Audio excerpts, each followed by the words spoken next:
this afternoon to the Slave Lake Adult Education Committee's Video History of Slave Lake. This is the Seniors Footprint Series, and once again I welcome you and I'd like you to begin. Could you please tell us when and where you were born? I was born in Ellwangen, Germany on January 23rd, 1947. Your immediate family? My mother and father immigrated. They left on a ship from Southampton in England in late 1940 or January 1948. Arrived at Pier 21 in Halifax between January 23rd and February 1st, 1948. They emigrated from Germany. Did you have any siblings at that time, or do you? I am the oldest in the family. I have a younger brother who lives in Edmonton. I have a sister who lives in Two Hills, Alberta. And this is where my mom and dad finally moved to when they decided to build a house there. And I have the youngest sister who's a nurse in British Columbia, just outside of Aldergrove. When did you come to Slave Lake? Arrived here on June the 11th, 1975. I was transferred here from Brooks with the Bank of Nova Scotia. So that's how many years? 35. 35 years. Yes. What are your first memories of Slave Lake? Driving down Main Street, headed towards, I was staying at the Sawridge at that time, and that was it was the hotel located where it is now. There was nothing else along Main Street for hotels. And I crossed the tracks and just wanted to see where the Bank of Nova Scotia was. It was located where a pair of shoes is located right now. That used to be the Bank of Nova Scotia building. Remember driving down and a little further, saw the Spruce Land Developments condominiums, and the Beachway Cafe, which has a fond memory for me. People said at that time, if you want something good to eat at the Beachway. The building, which is now vacant across from Speedy Mart. I believe it's east of Speedy Mart. That was the Beachway restaurant. After you moved to Slave Lake, was there any need for you to seek further education or training? I did not. I stayed with the Bank of Nova Scotia for a year and a half, and I quit and decided to stay in Slave Lake. My appointment would have probably been 2 to 3 years. I asked Marge, do you want to go anywhere else? She said, well, I kind of like Slave Lake, so I was offered a job by Bill Sparks at Slave Lake IGA, which is now the Commonwealth or Service Credit Union building. And in the meantime, my wife was offered a job at Chevron Canada, which is out at Mitsue. So I was in a bank house, Bank of Nova Scotia house, so I had to rent another one because they left it for the person that replaced me. And then I built the house, the present one that I'm living at. I mean, I didn't build it, I had a contractor build it. Could you expand on your work history in Slave Lake? Yes, I worked at the IGA from 1977 to December 1979. At that time, there was an ad in the paper from the town of Slave Lake. Mr. Fred Abbott was promoted to town manager and secretary treasurer. Mr. Trevor Collister retired. Excuse me. So there was a need for an assistant to Fred, so the ad came in the paper. I applied, and I was fortunate enough to gain the assistant secretary treasurer's job in late December 1979.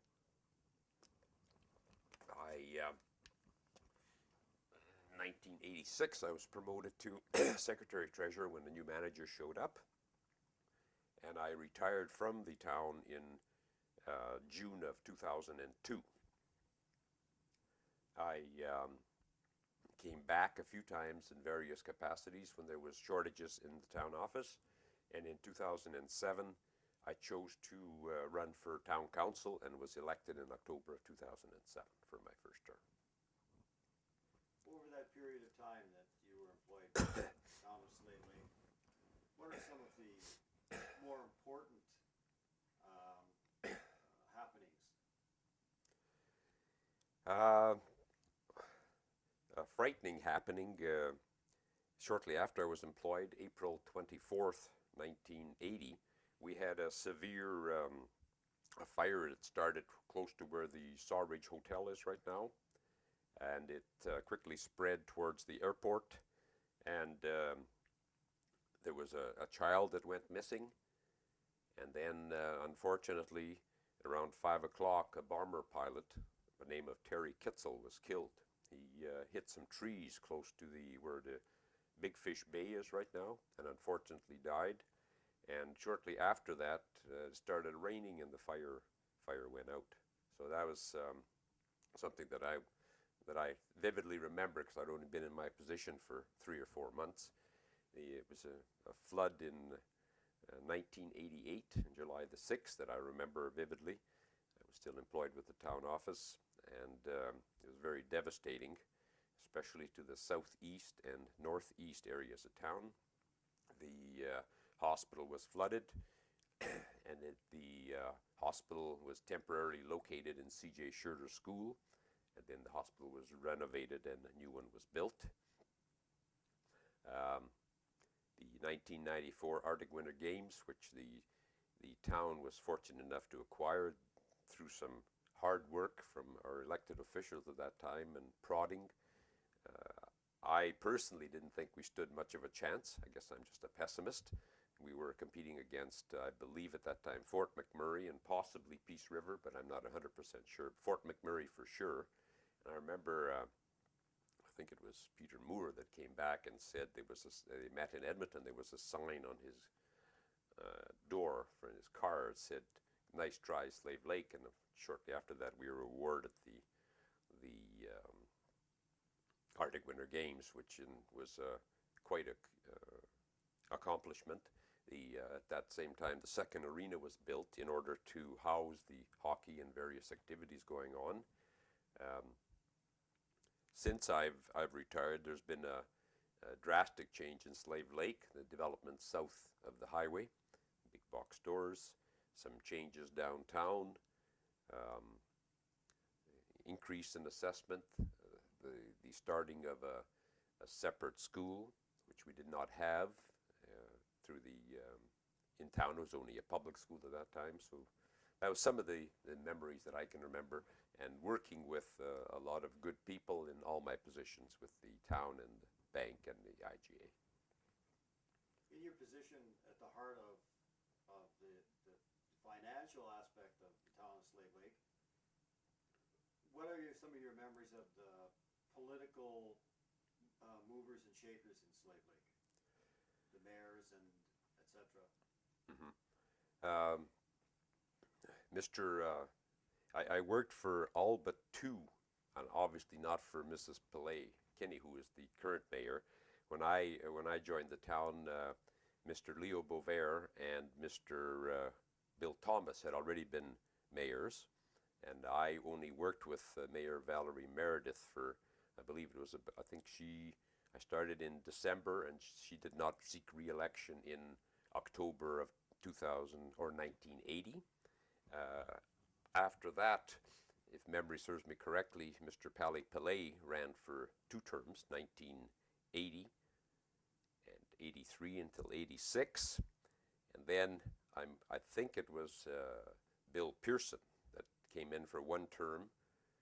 And then Peter Moore, I believe, for 2 terms. Jerry Allery for 2 terms, and individual who's still in town, Ray Stern, was in for 1 term, and I believe after that Mrs. Pillay Kinney was the mayor. I had a very good working relationship with all the mayors. Vividly remember, I think it was in 1994, so at the Arctic Winter Games, so it must have been Mr. Allery that was at that time the mayor. He was a shaker, he was a doer, and I couldn't believe that he would even attempt with Councillor, or with Mr. Peter Moore, who was prior mayor, that he wouldn't even attempt to host the Arctic Winter Games. And he was quite the individual, and still is.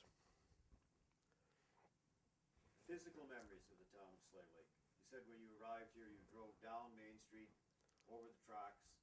What was there in Slave Lake in 1975? As you're coming down Main Street, where the Northwest Inn is right now, there was I believe, Child's Homes. He sold mobile homes. And where the college is right now, I remember seeing an old blue house sitting there and just vacant land. The Sawridge was there, but anything south of there, I cannot remember if there was anything there at all. The Highway Motor Inn was not there. Whitecap Motors was not there. SL Ford was there, I can remember. And there was a little motel where the Spruceland Developments property sits right now, where the Slave Lake, that three-story business is, and the apartments. Dennis and Shirley Lovelace owned Slave Lake Lumber and Building Supplies, is where Mr. Giblin is located right now, next to Slave Lake Ford. The hotel, I'm not sure what it was called at that time, but where Boston Pizza is and the hotel remnants around, there was a restaurant where Boston Pizza is called the Rustic Restaurant, and the little motel was there. Car wash was not. There was nothing where the mall was, but apparently Halliburton was there at one time, to where the mall is right now and where the new town office is. Going downtown, Bill Sparks had his IGA, where the Service Credit Union is. I think the Slave Lake Hotel. Outlaw Inn was where the Royal Bank property is right now, and they just moved it further down. There used to be a one-way where if you're going north towards the Bank of Nova Scotia, you continued going north, but if you were coming the other way, you had to sneak around the Outlaw Inn and go south and then turn down and go down the tracks. Like I said, the Beachway was there, and the development for Woodland Place, which is there now. But there wasn't a heck of a lot. I was amazed when I drove into the southeast. Alberta Housing, which I found out later must have had, it looked like to me like 500 or 600 lots that were empty. Services were all in, paved, lighting, and there was probably along the river, or the Sawridge Creek, there was probably 30 houses maybe on the creek side and other side, and then sparsely populated houses plunked just in various locations. And I thought, how are they ever going to sell this? And in my time with the town, prior to me retiring, all the lots were gone. So that was something that was amazing to me. I couldn't believe that these lots were even needed, more or less, that everything was serviced, but they were, and they were sold out. When I got here in 1975, I think the sign on the highway said 3,000 people. So I can remember that. What do you remember being the main commercial and industrial supporters of Slave Lake to cause this much growth? Well, the oil and gas industry and the lumber industry has always been on top of our list, I believe. We had a very active Mitsue Industrial Park. There was a company there called, I think Wellwood bought out, but I don't remember the original company. But Chevron had their plant there. Excuse me. And Vanderwell, I believe, was there at that time also. And the Alberta Plywood, I believe, was there for the plywood area of it. The going north towards Devonshire Beach, it was there, but there was that Lily Creek campground, if I remember, was along the highway. But then the road changed, because if you were going north, you followed along the highway quite a bit of the ways before you went to the Wabasca turnoff and that. So I hope that answers that. Well, was tourism of any importance at that time, 1975? Well, I think we had a little tourist booth just by across from Walmart now, there by the Highway Motor Inn, a little building that Mrs. Layton, she was the Secretary Treasurer, B. Layton, I think. She had quite a bit. I think the Elks had probably put that up, and I just don't have many vivid memories. I think if I remember right, going camping to Martin River and that, it was mostly locals. It seemed like people from Edmonton didn't know about us. So you could get a spot just about any time, as opposed to now in July and August. What would you say your fondest memories were of Slave Lake? Well, the location and the great people in town. Like you could, even with a population of 3 or then coming up to 4 and 5,000, you at that time the town was pretty transient. So the locals you knew, and they knew who you were, like walking down the street. The town people stuck together for causes and fought for their rights, I guess you could say. And that's one of the reasons that Marge and I stayed when I retired or quit the bank. They chose not to move on. Were there any other life-altering experiences that you encountered here? Not really. No, I wouldn't say that I encountered any life-altering experiences. We, like I said, chose to stay here. Nothing. My mother died early in 1988, and they resided in Two Hills, so it was hard on my dad, and we did visit him quite often and helped him out. He had a big garden, and he was always active. Unfortunately, he just passed away in 2010. He was just about 90 years old, and we put him to rest next to my mom in the Two Hills Cemetery.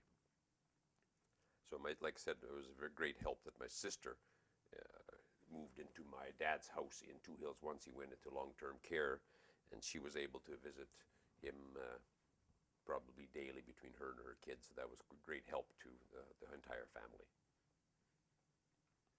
Also, looking back, the most humorous things that you can remember.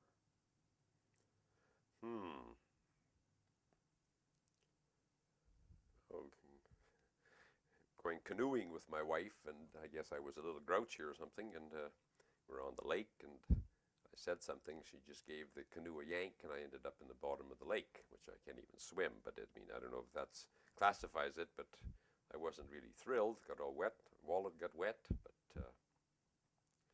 and jokes being played by staff members at the town office. Maybe not to me, but I can remember us going for some birchwood with the same Fred Abbott, a fellow named Victor Guerin, and Conrad. Just trying to think of his Gordon Conrad.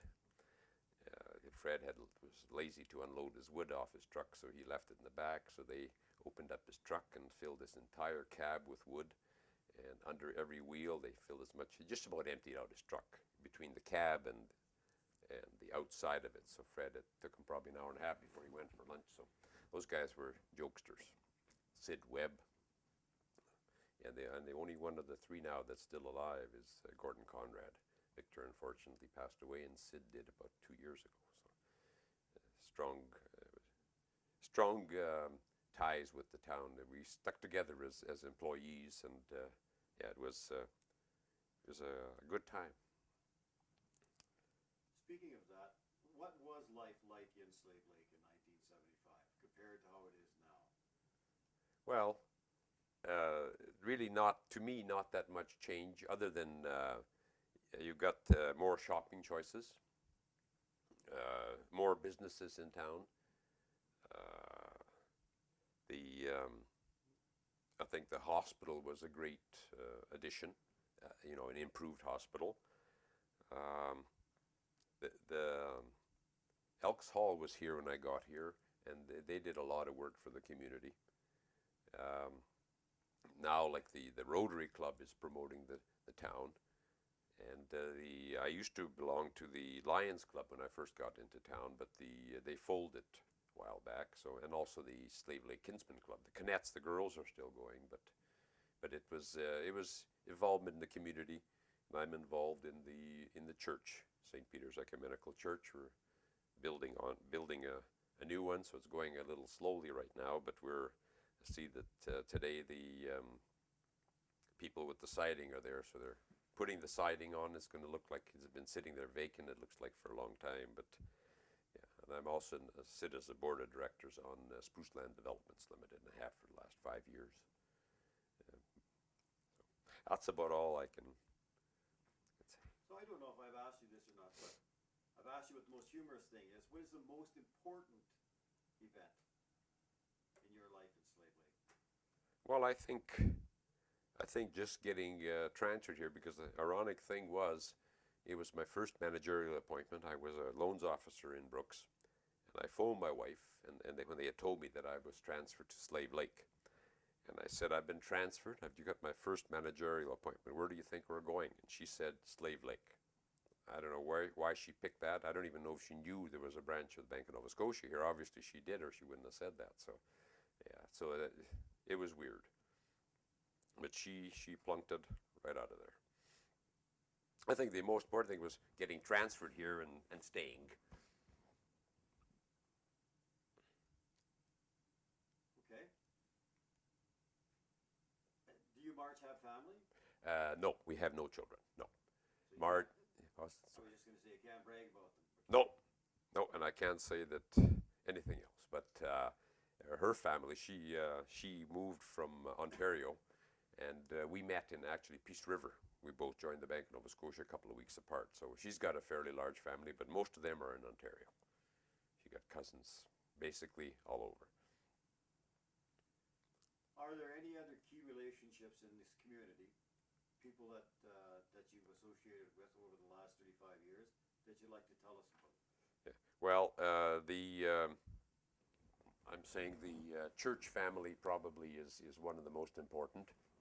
We do, as men, go out once a month to breakfast, have a fellowship breakfast with the church group, and we do have friends within the congregation and friends outside of the congregation. The other people that we associate with, Marge is part of the hospital auxiliary. So with the shuttle bus, which I'm the president of, I've been involved with the hospital auxiliary. They've done some funding for us, and they're the people that got together, raised the dollars, and purchased the shuttle bus. So now I'm sort of giving them a hand with stocking the pop in the hospital and this sort of stuff, and chocolate bars. And Marge and the ladies have got involved in getting a bunch more inventory for their, they got a gift shop in the hospital, so they've got a bunch more inventory, so they'll be taking part in the in Karina's Christmas craft show. They'll have a table and this sort of stuff, so they've got a lot of exciting things. And finally, how would you describe the Slave Lake of 2010? Well, we've had a bit of a slowdown, but I think there's some exciting projects going on right now. Not the least of which is the field house. I was really hesitant to begin with, sitting on council, with all the money it was going to cost, but I was convinced with the fundraising people we have and the grants we were able to achieve that this would be a great addition to the town. And with the upgrade of Arena 1 and adding the field house, I think it would, with the running track, get people active all winter long. We could have badminton, volleyball, soccer set up and played in the wintertime, and maybe some concerts that we could bring in from out of town for the people in the wintertime or whatever. So I think that was one of the more exciting ones. The other one, which is maybe not exciting, but the new water treatment plant reservoir, which will hold an additional 1 million gallons of water. I think that was something that, and we as a council and through our administration were able to secure a fairly good grant, and this was through the assistance of our MP, Brian Jean, and we were able to obtain, I believe it was a $6 million grant towards a $10 or $9 million project, so that was very important. And a little bit of beautification on Main Street. There's more to come. There's going to be some more signage to show people where the creek or the Devonshire beach is, maybe the park, and the lake, just to let them know that there's a lake here, which I think most people know, but some of the tourists may not. So that's some of the items that I think will enhance the the town. Do you have any final thoughts? Well, I'm hoping that we can continue on with grants, and there's probably are a lot of more projects to go, but I'm speaking now as a counselor. But sometimes the funding isn't there, and we have to do with what we can with our the dollars that we have. So that's about all I have to say. Well, once again, on behalf of the Slave Lake Adult Education Committee, I'd like to thank you for your participation in Footprints of Slave Lake, and I hope your future goes as well as your past. Thank you very much.